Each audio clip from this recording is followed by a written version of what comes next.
வணக்கம் நண்பர்களே. iCloud உலகம் முழுவதிலும் தற்பொழுது ஆதிக்கம் செலுத்துகிறது. 2 விஷயம் இருக்குது. இந்த iCloudனால் வேலை பாதிக்கப்படுமா என்கின்ற ஒரு கேள்வி எழுகிறது. அது ஒரு பக்கம் இருக்க, தமிழகத்தில் தற்பொழுது புதிய அரசாங்கம் அமைந்திருக்கிறது. ஐடி துறையெல்லாம் பெங்களூருக்கு போய்கொண்டிருக்கின்றன என்கின்ற ஒரு பெரும் விமர்சனம் முன்வைக்கப்படுகிறது. ஏன் அவற்றை இங்கு கொண்டு வர முடியவில்லை? தாராளமாக இடம் இருக்குது, தாராளமாக வசதிகள் இருக்கின்றன, காணி இருக்குது. அப்போ ஏன் இந்த கிளவுட் கம்பெனிகள் மற்றும் முக்கியமான டெக் கம்பெனிகள் எல்லாம் பெங்களூருக்கு போகின்றன என்ற ஒரு கேள்வி எழுகிறது. இந்த விஷயங்கள் தொடர்பாக இன்று நாம் மிஸ்டர் சுகுமாரன் அவர்களோடு உரையாட இருக்கின்றோம். மிக முக்கியமான பல விடயங்கள் இருக்கின்றன. வணக்கம் சுகுமாரன். நீங்கள் ஓகே லண்டன்ல இருக்கிறீங்க, மற்றது தமிழ்நாட்டுக்கு போறீங்க. லண்டன்ல உங்களுடைய மெயின் ஆபீஸ் இருக்குது. ஆனால் முக்கியமாக இப்ப தமிழ்நாட்டுல சார் ஒரு முக்கியமான விஷயம் என்னன்னா, இந்த கிளவுட் கம்பெனிகள், டெக் கம்பெனிகள் எல்லாம் பெங்களூருக்கு மிக இலகுவாக அவர்கள் எடுத்து விடுகின்றார்கள். இப்ப ஏற்கனவே பல அரசாங்கங்கள் தமிழகத்தில் இருந்தன. ஆனால் முக்கியமான கம்பெனிகளை ஏன் இவர்களால இங்க இழுக்க முடியவில்லை? என்ன காரணம்? இப்போ பெங்களூர்ல இருந்து முதல்ல பாத்தீங்கன்னா இன்ஃபோசிஸ், விப்ரோ போன்ற கம்பெனிகள் ஆரம்பத்துல 20-25 ஆண்டுகளுக்கு முன்னாடி 89, 90களில் ஐடி ரெவல்யூஷன் பூம் நடந்தப்பவே அந்த கம்பெனிகள் அங்க தொடங்க ஆரம்பிச்சப்போ, அப்ப படித்தவர்கள் எல்லாம் பிஇ, பிஎஸ்சி, எம்எஸ்சி படிச்சவங்க எல்லாம் ஏதாவது ஒரு கம்பெனில வேலை வாங்கிடலாம். ஏன்னா அவர்கள் நண்பர்கள் அங்க வேலை செய்தார்கள். படித்து முடித்தவுடன் நேரா மெக்கா மெதினா போற மாதிரி ஒவ்வொருத்தரும் பெங்களூர் போயிடுவாங்க. போயிட்டு அங்க இருப்பாங்க 1 மாசம் 2 மாசம். அப்ப யாராவது ஒருத்தர் சொல்லி வேலை கிடைச்சிடும். அப்ப ஹைதராபாத், சென்னை, ட்ரிவாண்ட்ரம் 3 ஸ்டேட்ல இருந்து, கேபிட்டல்ல இருந்து எல்லாருமே பெங்களூர். அந்த மாடலை அப்படியே காப்பி பண்ணி தான் ஹைதராபாத்தை டெவலப் பண்ணாங்க 10 years later. So 80s Bangalore started, 90s Hyderabad develop பண்ணாங்க. அதை பார்த்து 2000ல இந்தியாவில் நிறைய கம்பெனிஸ், சென்னையில பெங்களூரை பார்த்து ஹைதராபாத், ஆந்திர பிரதேஷ், அதை பார்த்து சென்னையிலையும் இன்ஃபோசிஸோடைய பிரான்ச், காக்னிசன்டோடைய பிரான்ச், எக்ஸென்ச்சருடைய பிரான்ச் எல்லாம் இங்கேயும் தொடங்க ஆரம்பிச்சாங்க. அப்ப அதே காப்பி பண்ணி ட்ரிவாண்ட்ரத்துல, கொச்சின்ல இப்ப பண்ணிட்டு இருக்காங்க. ஆனா முதல்ல இது ஆரம்பிச்சது பெங்களூர்னால அங்க இன்னும் நிறைய மக்கள் போறதும், நிறைய கம்பெனிகள் இருக்கிறதும், அமெரிக்கா, யூரோப்ல இருக்கிற கம்பெனிகள் அங்க இன்வெஸ்ட் பண்றதும் இன்னும் சாத்தியமா இருக்கு. ஒரு விஷயம் என்னன்னா, அண்மையில ஒரு பெரிய விமர்சனம் வந்தது. சுந்தர் பிச்சை தமிழர் கூகுள் ஹப்ப கொண்டு போய் சந்திரபாபு நாயுடுவினுடைய மாநிலத்துல கொண்டு போயிட்டாங்களே என்ற ஒரு பெரிய ஒரு ஏக்கமும் ஏமாற்றமும் இருந்தது. உண்மையில அது என்ன நடந்தது? ஏன் இங்க இழுக்க முடியாம போனது? இப்போ ஒரு பெரிய நிறுவனம் கூகுள் மாதிரியோ, அமேசான் மாதிரியோ, இல்ல ஆரக்கிள் மாதிரியோ அவர்கள் ஒரு நாட்டில் இன்வெஸ்ட் பண்றாங்கன்னா அவங்க 20,000 கோடி, 30,000 கோடி, 50,000 கோடி அந்த மாதிரி இன்வெஸ்ட் பண்ணுவாங்க.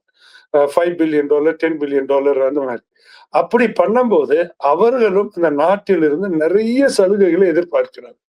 இலவச இடம், ஒரு export processing zone, ship export பண்றதுக்கு ஏர்போர்ட் பக்கத்துல, கப்பல் அனுப்புறதுக்கு ஷிப்யார்ட் பக்கத்துல, ஹார்பர் பக்கத்துல. அது இல்லாம ஜீரோ கரப்ட் ஃப்ரெண்ட்லி கவர்னன்ஸ் அவங்க எதிர்பார்க்கிறது. சோ அந்த அரசாங்கம் இப்போ ஒவ்வொரு ஸ்டேட்டுக்குள்ளேயும் கொஞ்சம் கொஞ்சம் ரெஸ்ட்ரிக்ஷன்ஸ் இருக்கு இல்லையா? இப்ப ஃபார் எக்ஸாம்பிள் ஆந்திரா நான் 100 ஏக்கர் உங்களுக்கு இடம் சும்மா கொடுக்குறேன் சிட்டிக்குள்ள அப்படின்னு சொன்னாங்கன்னா, இப்ப புதுசா டெவலப் பண்ணிருக்க தெலுங்கானா ஸ்டேட்ல, இப்ப தமிழ்நாட்டுல அதே 100 ஏக்கர் அவங்க கன்னியாகுமரியிலயோ திருச்செந்தூர்லயோ கொடுத்தாங்கன்னா இப்ப கூகுள் இங்க வரமாட்டேன். ஏன்னா இப்ப அந்த கன்னியாகுமரி, திருச்செந்தூர்ல இருக்கிறதுக்கு பசங்க எப்படி வருவாங்க வேலைக்கு, அங்க எப்படி இன்ஃப்ராஸ்ட்ரக்சர் பில்ட் பண்ண முடியும், அங்க இருந்து ரோடு எப்படி வரும், அந்த மாதிரி பல விதப்பட்டது இருக்கு.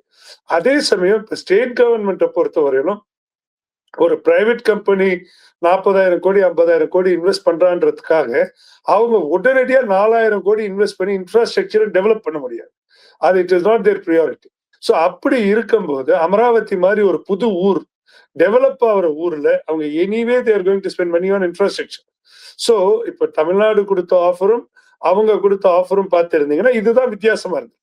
இன்ஃப்ராஸ்ட்ரக்சர் உடனே கொடுக்கணும், லேண்ட் ஃப்ரீயா கொடுக்கணும், டாக்ஸ் ஃப்ரீ கொடுக்கணும் 5 yearsக்கு, நிறைய எக்ஸம்ஷன்ஸ் கொடுத்த உடனே அவர் அங்க போயிட்டார். அவரு சுந்தர் பிச்சை தமிழர்ன்றதோட அவருடைய கம்பெனிக்கு அவர் வெல்விஷரா இருக்கு. ஸோ கூகுளுடைய ஷேர் ஹோல்டர்ஸ்க்கு ஸ்டாக் மார்க்கெட்ல என்ன அவர் கம்பெனிக்கு நல்லதோ அவர் அதை தானே செய்யணும். ஸோ அதனால அவர் கம்பெனிக்கு எது நல்லதோ அதை செஞ்சிருக்காரு. இப்ப நாங்க கேள்விப்பட்ட நீங்கள் ஒரு 1000 கோடி ப்ராஜெக்ட் இந்த புதிய தமிழக அரசோடு நீங்கள் ஒப்பந்தம் செய்ய போகிறீர்கள் என்று நான் கேள்விப்பட்டேன். உண்மையில அது என்ன ஒப்பந்தம், அதை பற்றி எனக்கு விளங்கப்படுத்துமா? இப்போ Tamil Nadu government throughout Tamil Nadu they want to establish artificial intelligence centre of excellence. எல்லா சிட்டி கேபிட்டல்லையும் கோயம்புத்தூர், மதுரை, திருச்சி, மெட்ராஸ், திருநெல்வேலி, பாண்டிச்சேரி இந்த மாதிரி எல்லா இடத்துலயும் கவர்மெண்ட்ல உள்ள ஐடி பார்க்ஸ்ல ஆர்டிபிஷியல் இன்டெலிஜென்ஸ்க்காக ஒரு தனி மினிஸ்ட்ரி போட்டு அதுக்கு மிஸ்டர் ஆர் குமார்னு சொல்லி வேலுச்சேரியோட எம்எல்ஏ, அவர் ஒரு industrialist and builder, is highly willing to learn, highly intelligent. அவரை நேரில் பார்த்து ரொம்ப நேரம் பேசிக்கொண்டிருந்தப்போ he wants to make Tamil Nadu's AI Center of Excellence not the best in India or not even the best in Asia but perhaps the best in the world. So அதே மாதிரி education, higher எஜுகேஷனுக்கும் lower எஜுகேஷனுக்கும் என்ன budget allocate பண்ணியிருக்காங்களோ அந்த அளவுக்கு budget ஏஐக்கும் allocate பண்ணியிருக்காங்க. தனியா ministry form பண்ணியிருக்காங்க. So the task force and the importance that is given for AI is so huge. இப்ப இதை பயன்படுத்தி நாங்க என்ன பண்ண போறோம்னா we are going to train the trainers. இப்ப 10th இருந்து ஏஐ ஒரு சிலபஸா கொண்டுட்டு வரணும். 11th 12th ஏஐல இருந்து எல்லா bachelors degree respective BCom, BSc, BCA, BTech, MTech, மாஸ்டர்ஸ்க்கு எம்சிஏ, எம்டெக், எம்எஸ்சி எல்லாத்துலயும் ஃபைனல் செமஸ்டர் லாஸ்ட் 2 செமஸ்டர்ல ஏஐ ஹெவியா இன்டெகிரேட் பண்ண போறோம். ஸோ இப்ப இந்த பசங்க படிச்சு முடிக்கிறதுக்கும் காலேஜ்ல படிச்சு முடிக்கிறதுக்கும் ரியல் டைம் கம்பெனி கேட்கிற வேலைக்கு ரெக்குயர்மெண்ட்டுக்கும் உள்ள நிறைய கேப் இருக்கு. அந்த கேப்பை நாங்க ஃபில் பண்றதுக்கு என்ன கம்பெனிக்கு தேவையோ அதை லாஸ்ட் 2 செமஸ்டர்ல சொல்லி கொடுக்க போறோம். ஸோ அதை நேஷன் வைட் பாலிசியா ஒரு பிரைவேட் இன்ஸ்டிடியூட் 4-5 இடத்துல ஏகப்பட்ட பணம் வாங்கிக்கிட்டு பண்றதோட ஆஸ் அ ஸ்டேட் இன்வெஸ்ட்மெண்ட் அதை பண்ண போறாங்க. அதை நாங்க பொறுப்பெடுத்து ஃபுல் ஸ்டேட்ல பண்ணலான்னு. முக்கியமான விஷயம் என்னன்னா, உண்மையில இப்ப எதிர்காலம் இப்படித்தான் இருக்க போகிறது. இனி ஏஐ வளர்ந்து வளர்ந்து வளர்ந்து போகும், அதை தவிர்க்க முடியாது. ஆனால் இப்ப இவர்கள் இவ்வளவு குயிக்கா இதை லேர்ன் பண்ணுவார்களா என்ற ஒரு கேள்வி இருக்கு. ஏனென்றா இப்ப இனித்தான் ஆரம்பிக்க வேண்டிய ஒரு சூழ்நிலை இருக்கு இல்லையா? நியாயமான கருத்து. இப்போ ஏஐ மட்டும் இல்ல, கிளவுட் பிளஸ் ஏஐ படிச்சாதான் நல்லது. ஏன்னா AI runs in cloud, AI runs in Amazon R AI runs in, we need to know cloud fundamentally because it's a bigger picture. AI is much smaller picture which runs on it. So அப்படி இருக்கும்போது இப்போ final semester last 2 semesters அவங்க படிக்கிறதுக்கு நிறைய இருக்கு. அவங்க first networking, cloud, AWS, Azure, DevOps, cloud security, அப்புறம் AI. அப்படி படிச்சாதான் அவங்க ஒரு ஆல்ரவுண்டரா இருந்து ஒரு வேலைக்கு விண்ணப்பிக்கும் போதே நல்ல சம்பளத்துல, வெளிநாடா இருக்கட்டும் இல்ல உள்நாடா இருக்கட்டும், நல்ல சம்பளத்துல நல்ல லெவல்ல டைரக்டா போக முடியும். அதனால நிறைய டைம் இருக்கு. அவங்க ஸ்ட்ரெயிட்டாவே ஏஐ போக மாட்டாங்க. அப்படியும் AI centre of excellence setup பண்றதுன்றது கவர்மெண்ட் சப்போர்ட் இருந்தா it doesn't take years, it takes only months which can be done. அதான் இப்ப ஏற்கனவே உள்ள அரசாங்கங்கள், நான் குறை சொல்ல வரையில, ஏற்கனவே உள்ள அரசாங்கங்கள் இப்படி கவனம் செலுத்த இல்லையா? இது கஷ்டமான கேள்வி. எல்லாரும் கவனம் செலுத்தினாங்க, எல்லா கவர்மெண்ட்டும் கவனம் செலுத்தினாங்க. ஆனா இப்ப இருக்கிற அரசாங்கம் இதுக்குன்னு ஒரு தனி மினிஸ்ட்ரியை ஃபார்ம் பண்ணி இதுக்குன்னு பட்ஜெட்ல பல ஆயிரம் கோடி அலோகேட் பண்ணி இதை துரிதப்படுத்தியிருக்காங்க. ஸோ மற்றவங்க ஒரு ப்ராசஸ் எடுத்து 3 வருஷம் ஆக்குனா இவங்க அதை 3 மாசம் இல்ல 6 மாசத்துல ஜீரோ கரப்டா ஃபாஸ்டா செய்யணும்னு நினைக்கிறாங்க. அடுத்தது இது நீங்கள் பாடசாலை மட்டத்தில இருந்து ஆரம்பிக்க போறீங்களா இந்த விஷயத்த? ஆமா, 10th 12th டிகிரி பேச்சுலர்ஸ் ஆரம்பிச்சு அதே சமயம் அரசாங்கத்துல வேலை செய்யற RTO, tahsildar, collectors, bureaucrats, ministers, IAS, IPS ஆபீசர்ஸ்க்கும் ஏஐ பயன்பாட்டு சொல்லிக் கொடுக்க போறோம். அது மட்டும் இல்லாமல் ஏஐ பயன்படுத்தி அரசாங்கத்தில் உள்ள அரசாங்களுக்கும் மக்களுக்கும் உள்ள கனெக்ட்ல என்னத்தெல்லாம் நம்ம எதெல்லாம் ஏஐ பயன்படுத்தி மாறுதலை உண்டு பண்ண முடியும். லேண்ட் ரிஜிஸ்ட்ரியா இருக்கட்டும், ஹெல்த் டாக்குமெண்டா இருக்கட்டும், இது எல்லாத்தையும் டேட்டா சயின்ஸ், டேட்டா, ஏஐ, கிளவுடை பயன்படுத்தி டெக்னாலஜிக்கு கொடுத்து மக்களுடைய வாழ்வை ரொம்ப எளிமையாக்குறது தான் எங்களுடைய முடிவு. இப்ப ஏற்கனவே நீங்க குறிப்பிட்டிருந்தீங்க ஏன் இங்க தொழில்துறைகள் வராம இருக்கிறதுக்கு காரணம் என்னன்னா டாக்ஸ் விஷயம் உண்டு, மற்றது அவர்களுக்கான வசதிகள் செய்து கொடுக்கப்பட வேண்டும், மற்றது ஆபீசர்ஸ் வேலை செய்கிறார்கள் வாரது இலகுவாக்கப்பட வேண்டும். இப்ப இந்த கவர்மெண்ட்ல அவங்க சொல்றாங்க நாங்கள் கரப்ஷன் ஃப்ரீயா போறோம் என்று சொல்லி, ஆகவே இப்ப தொழில் தொடங்குறதுக்கு இலகுவா இருக்குதா? 100 நாள் தான் ஆயிருக்கு இந்த அரசாங்கம் உருவாகி 100 நாள் தான் ஆயிருக்கு. இப்போதைக்கு எல்லாரும் நான் இப்ப 15 நாளா இருக்கேன். இது 2வது தடவை. முதல் தடவை வந்தப்ப அமைச்சரை பார்த்து ரொம்ப நேரம் பேசணும். அப்பதான் புரிந்துணர்வு ஒப்பந்தத்துக்கு உண்டான டாக்குமெண்ட்டை கொடுத்தோம். இந்த தடவை அதை கையெழுத்திட்டு நடைமுறைப்படுத்துறதுக்காக வந்திருக்கிறோம். இப்ப 100 நாள் தான் ஆயிருக்கு. அவங்க எல்லா முயற்சியும் எடுத்துக்கொண்டிருக்கிறார்கள். ஆனா இப்ப என்ன இதுல ஒரு பெரிய விஷயம்னா, ஒரே ஒரு அரசரோ ஒரு முதலமைச்சரோ மட்டும் ஒரு நாட்டை திருத்த முடியாது இல்லையா? அவர்கள் கீழே இருக்க அத்தனை அமைச்சர்களும் அவர்களுக்கு கீழே இருக்கிற அத்தனை அரசு அலுவலர்களும் இந்த நாடு உண்மையிலே திருந்தணும், மாறணும், லஞ்ச லாவண்யம் இல்லாத ஒரு நாடா மாறணும் என்று ஒவ்வொருத்தரும் முயற்சி செய்யும். அவங்களுடைய வேலையை போலீஸ் காவலர்களா இருக்கட்டும், இல்ல வேற அரசு ஊழியர்களா இருக்கட்டும், அவர்கள் எல்லாம் அவர்கள் போக்கில் லஞ்சம் வாங்குவதே தொழிலாக கொண்டு இருந்தார்கள் என்றால், எந்த முதலமைச்சர் வந்தாலும் அவர் இவ்வளவு பெரிய நாட்டுல 80 மில்லியன் பாப்புலேஷன் இருக்கிற இடத்துல எல்லா இடத்துலயும் போய் அவர் இருக்க முடியாது இல்லையா? எந்த போலீஸ்காரங்களாலும் இருக்க முடியாது. சோ மக்கள் நாட்டை மாற்றுவதற்கும் நாட்டை மேம்படுத்துவதற்கும் இது ஒரு சரியான தருணம் என்று உணர்ந்து, அதுபடி நான் லஞ்சமே கொடுக்க மாட்டேன், லஞ்சம் கொடுக்கிறது ஒரு அவமான மானம் கெட்ட செயல் என்று முடிவு செய்து அப்படி வாழ்ந்தார்கள் என்றால் தான் நாடு திருந்துமே ஒழிய தனி ஒரு மனிதனால இதை ஃபுல்லா எரடிகேட் பண்ண I don't believe it's possible. இப்ப அண்மையில தொழில்துறை மாநாடு நடந்தது, நீங்கள் அதுக்கு போயிருந்தீங்களா? உண்டு. மற்றது இப்ப தொழில் இங்க முதலீடு செய்வதற்கு வருகின்றார்களா, யோசிக்கின்றார்களா? எப்படி இருக்கு நிலவரம் தமிழ்நாட்டில்? தொழில்துறை மாநாட்டுக்கு நான் போல, ஏன்னா நான் இங்க 2 நாள் 3 நாள் தான் ஆகிறது சென்னைக்கு. 2வது முன்னாடி there is lot of foreign direct investments. நிறைய பேர் கொரியா, ஜப்பான் எல்லாத்துல இருந்தும் எல்லா நாட்டுகள்ல இருந்தும் இங்க வந்துட்டு இருக்காங்க முதலீடு செய்ய. இப்ப ஐடி ஏஐ தொழில்நுட்பத்துக்கும் நான் பலவிதமான இன்வெஸ்டர்ஸை Russia, but eastern Europe, western யூரோப்ல ஏஐ டேட்டா சென்டர்ஸ் ஓபன் பண்றதுக்கும் ஏஐ சம்பந்தமான தொழில் தமிழ்நாட்டில் மூலதனம் செய்வதற்கும் நான் அனைவரையும் அழைத்து கொண்டு வர்றதுக்கு முயற்சி செய்து கொண்டிருக்கிறேன். எங்களது புரிந்துணர்வு ஒப்பந்தம் கையெழுத்திட்ட பின் நான் ஒவ்வொரு நாடாக சென்று நிறைய இன்வெஸ்டர்ஸ் இங்க கூட்டு வர்றது எங்களுடைய பிளானும் கூட. இப்ப உங்களோட விஷயம் எல்லாம் சரியாயிட்டுதா? இப்ப கடைசியில கையெழுத்துற வரைக்கும் தான் வந்திருக்குதா? ஆமா, நல்லது.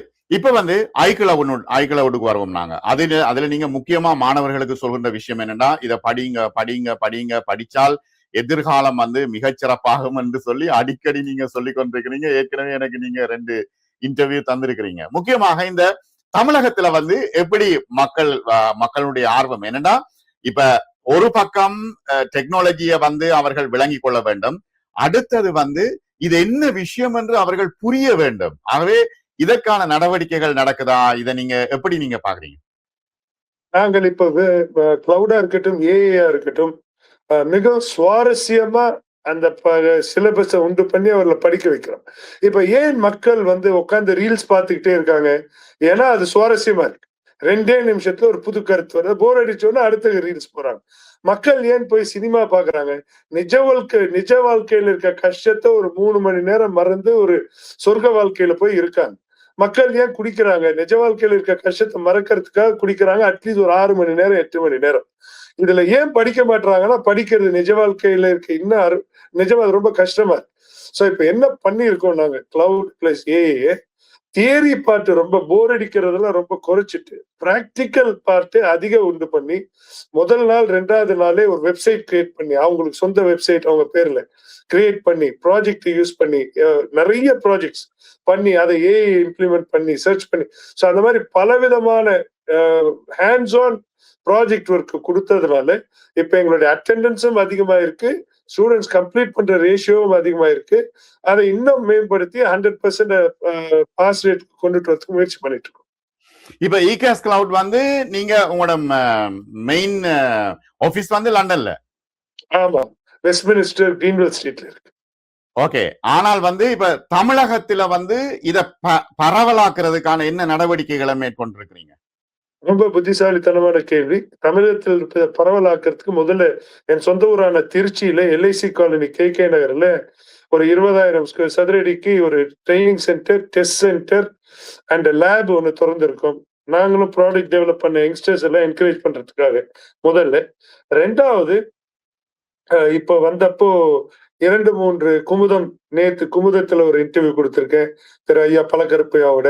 பல டிவி சேனல்லயும் நல்ல சேனல்கள்ல போய் தேர்ந்தெடுத்து மக்கள்கிட்ட ஒரு விழிப்புணர்வை உண்டு பண்ணிட்டு இருக்கோம். கிளவுட் ஏஐ படிக்கிறோம். ஏன்னா இப்ப நாட்டுடைய நிலைமை என்னன்னா பிஇ, எம்இ, பிடெக், எம்டெக் படிச்சவங்க எல்லாம் கூட ஆக்டிங் டிரைவரா வேலை செய்யறாங்க. சரியான வேலை கிடைக்காம. அதுக்கு சரியான வேலை எப்பவுமே இருக்கு. சரியான படிப்பை சரியான நேரத்துல அவங்க படிக்காததான் காரணம்னு சொல்லி அதெல்லாம் அவங்களுக்கு சுட்டிக்காட்டி அதை மாறி எப்படி ஒழுங்கா அதை பயன்படுத்த முடியும்னு சொல்லி கொடுத்துட்டு இருக்கோம். இப்ப தமிழகத்தை பொறுத்தளவுல என்ஜினியர் நிறைஞ்சு போயிருக்கிறார்கள். என்ஜினியரிங் காலேஜ்கள் நிறைஞ்சு போயிருக்கு. இப்ப அங்கால நீட்டால டாக்டர்ஸுக்கான பிரச்சனைகள் அதிகமா போய் கொண்டிருக்கக்குள்ள, ஆனா என்ஜினியரிங் காலேஜ் நிறைந்து போயிருக்கிற சூழ்நிலையை நாங்கள் பார்க்கிறோம்.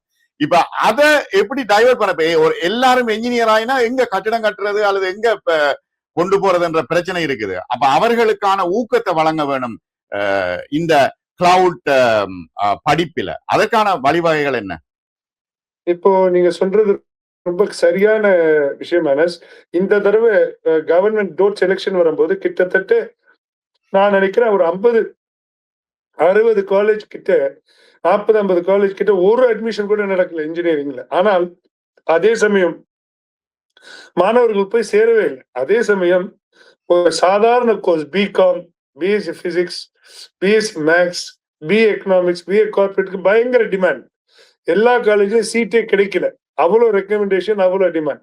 சோ இப்ப மக்கள் என்ன உணர்ந்துட்டாங்க, முன்னாடி பிஇ படிச்சாதான் அமெரிக்கா போக முடியும், பிஇ படிச்சாதான் இன்ஃபோசிஸ் போக முடியும், பிஇ படிச்சாதான் லண்டனுக்கு போக முடியும்ன்றது இருந்து எந்த டிகிரி வேணாலும் படிக்கணும். ஆனால் இந்த மாதிரி ஸ்பெஷலைஸ்டு கோர்சஸ் நம்ம வெளியில தனியா கூட பண்ணிக்கலாம் அப்படின்ற மைண்ட் செட்டுக்கு வந்துட்டாங்க மக்கள். 2வது இப்ப எல்லாருமே இன்ஜினியர் ஆயிட்டா மத்த வேலையெல்லாம் யாருதான் செய்வா? ரொம்ப புத்திசாலித்தனமான கேள்வி.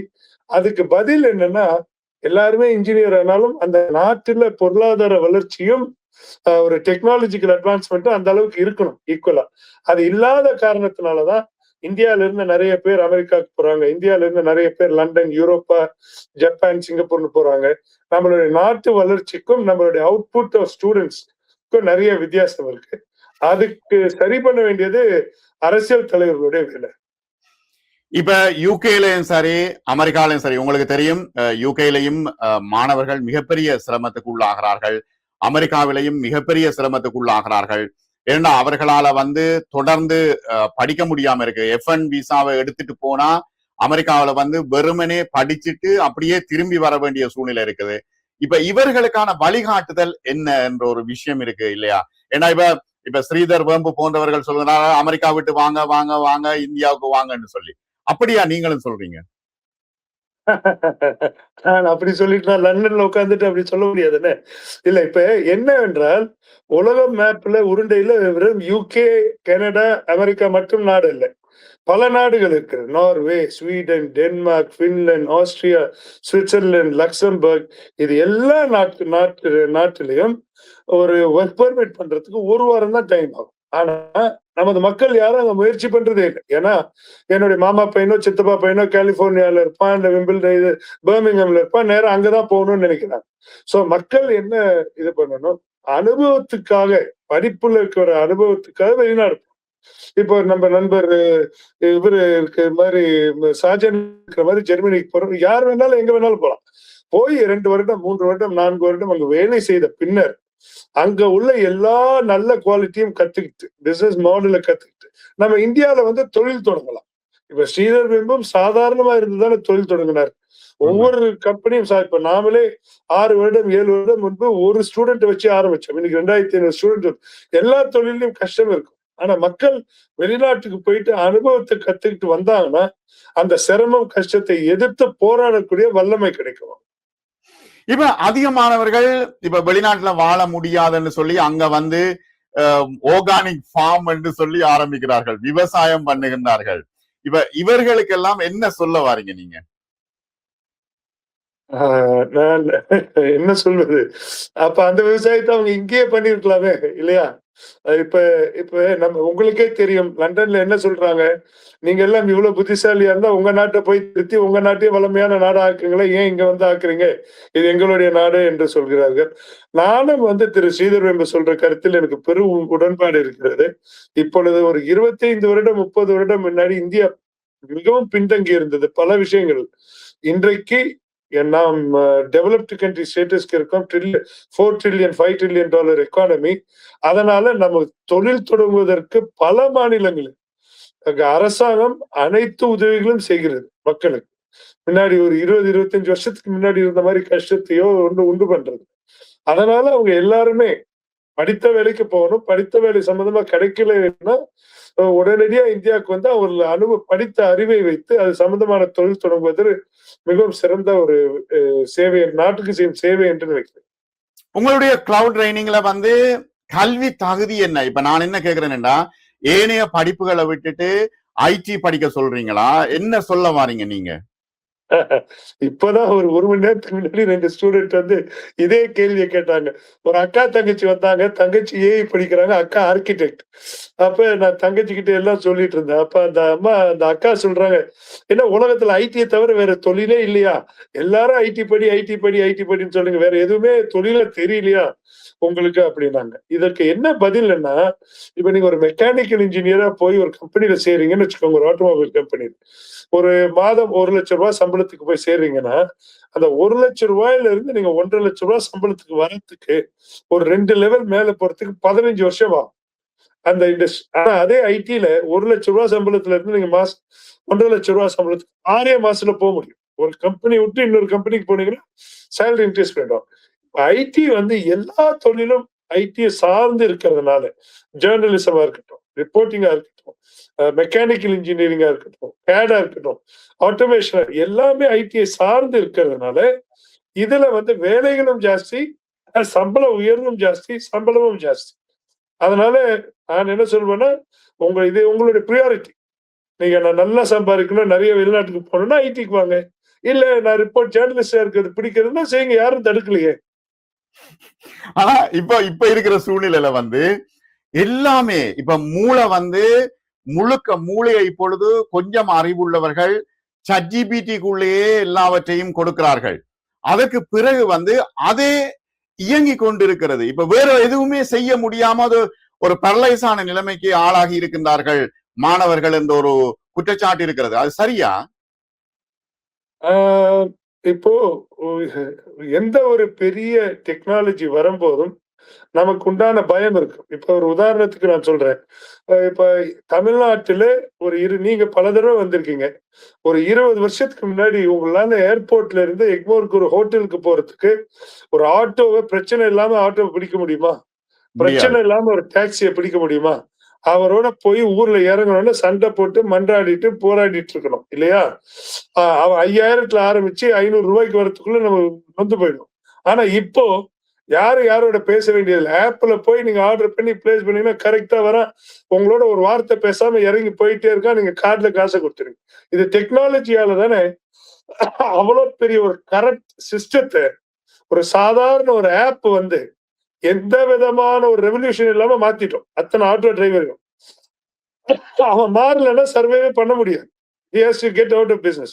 அதே மாதிரி எல்லா டெக்னாலஜி ஏஐ உட்பட கிளவுட் உட்பட நம்மளுடைய வாழ்க்கை மேம்பட பயன்படுமே ஒழிய நம்மள வேலை விட்டு போறதுக்கோ வேலை இழப்பதற்கோ ஒருவர் 2 பேர் இல்ல 1000 பேர் 10,000 பேர் யார் வந்து தங்களை மாற்றிக்கொள்ள தயாரா இல்லையோ, யார் புது டெக்னாலஜி படிக்க தயாரா இல்லையோ அவர்கள் வேலையை இழப்பார்கள். அதுல ஒன்றும் மாறு கருத்து இல்லை.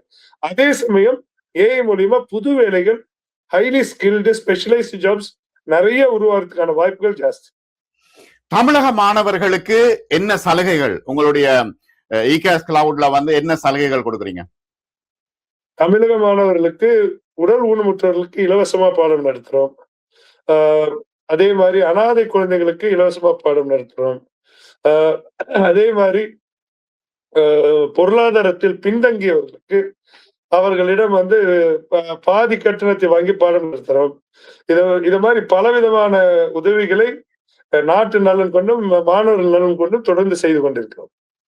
இப்ப எவ்வளவு காலத்துல இப்ப உங்களோட இகாஸ் கிளவுட்ல ஆரம்பிச்சு எவ்வளவு காலத்துல ஒரு மனிதர் தாராளமா சம்பாதிக்க முடியும்? படித்து வேலை கிடைக்கும் என்று அதுக்கு சரியான பதில் என்னன்னா, அவர்கள் முன்னாடி என்ன படித்தார்களோ அதை பொறுத்து. இப்ப BSc computer science, BCA, MCA, BTech IT, BTech ஏ இந்த மாதிரி எல்லாம் படிச்சிருந்தாங்கன்னா ஒரு 4 மாசம் கிளவுட் வித் ஏஐ படிச்சாங்கன்னா போதும். ஆனா அதிலே ஒரு சாதாரண வேலை மாதம் ஒரு 60,000 70,000 ரூபாய்க்கு வேலை கிடைக்கும். ஆனால் அதுவே அவர்களுக்கு வந்து அதிக சம்பளம் வேண்டும் என்றால் மாதம் 1 லட்சம் 1 லட்சம் வேண்டும் என்றால் அவர்கள் 4+4 8 மாசம் படிக்க வேண்டும். 8 மாசமும் தினமும் 7-8 மணி நேரம் ப்ராஜெக்ட் லைவ் ப்ராஜெக்ட் எல்லாம் தொடர்ந்து செய்தால் அந்த 8 மாத படிப்பையும் அவர்கள் செய்த ப்ராஜெக்டை மனசில் வைத்தும் அவர்களுக்கு அதிக சம்பளம் கிடைக்க வாய்ப்புகள் இருக்கு. இப்ப 4 மாசத்துக்கு சாதாரண ஒருத்தருக்கு எவ்வளவு கோஸ்ட் ஆகும்? இல்ல இப்ப இந்திய 4 மாதத்திற்கு இன்க்ளூடிங் ஜிஎஸ்டியோடு சேர்த்து 8,000 ரூபாய் ஜிஎஸ்டியோடு சேர்த்து கிளவுட் பிளஸ் ஏ 50,000 ரூபாய் சார்ஜ் பண்றோம் நாங்க இப்போ. லைவ் ட்ரைனிங் சொல்லுங்க. லைவ் ட்ரைனிங் ரெக்கார்டட் செஷன் கிடையாது, செல்ஃப் டெஸ்ட் செஷன் கிடையாது.